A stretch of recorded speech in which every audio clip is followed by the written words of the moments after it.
Construire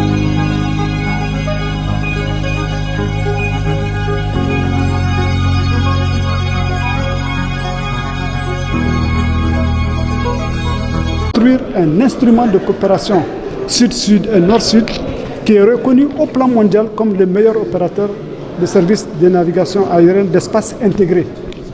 Parce que nous sommes le seul organisme au monde qui intègre 16 millions de kilomètres carrés, regroupant en réalité 18 États membres, mais impliquant également des espaces aériens de 4 États non membres de la SECNA. Voilà, cette organisation donc est arrivée à maturité, bien entendu, bien avant, mais comme vous l'avez entendu lors de ce premier panel technique, l'avenir semble tout tracé pour cette organisation, pour vivre et survivre comme elle a su le faire à toutes les mutations technologiques qui ont eu lieu jusqu'ici et surtout survécu à toutes les mutations politiques. Une organisation créée en 1959 qui unit aujourd'hui 18 États africains, c'est plus que la moitié, n'est-ce pas, je dirais, c'est l'organisation la plus large en Afrique après l'Union africaine elle-même.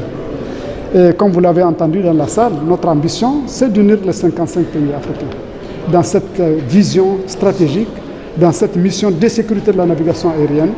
La SECNA se dote de cet engagement de faire en sorte que le marché unique du transport aérien décidé par l'Union africaine va trouver son répondant en matière de sécurité aérienne à travers un organisme comme la SECNA. Comme vous le savez, en Afrique, nous sommes partis de très loin.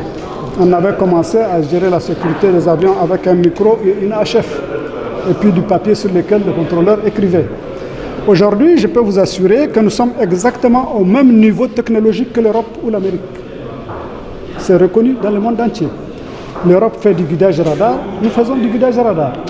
L'Europe fait de la VHF pour les communications, nous faisons de la VHF pour faire la communication. Et nous sommes très fiers d'être l'opérateur le plus grand au monde. Nous avons 128 stations terriennes implantées sur le continent pour permettre à la SECNA d'assurer la sécurité de la navigation aérienne des avions qui survolent nos espaces aériens. Et comme vous l'avez entendu tout à l'heure, ce sera le top plus ultra parce que la SECNA sera un opérateur qui aura la capacité de surveillance satellite de tous les avions en temps réel. C'est-à-dire qu'à partir de la première semaine de janvier, donc dans quelques jours, la SECNA va être capable de surveiller les avions qui survolent les 16 millions de kilomètres carrés. C'est extraordinaire. L'Europe ne l'a pas pour l'instant. L'Europe surveille une partie de l'espace aérien européen et une partie de l'océan Pacifique. Nous avons, comme vous le savez, à partir de Dakar, la responsabilité d'une très grande partie de l'océan Atlantique. Désormais, les avions pourront traverser l'océan Atlantique sous la direction de la SECNA, en toute visibilité. Et comme vous le savez, non seulement nous pouvons les voir, mais nous pouvons leur parler, grâce au système de communication qu'on appelle le CPDLC, communication pilote-contrôleur par liaison de données.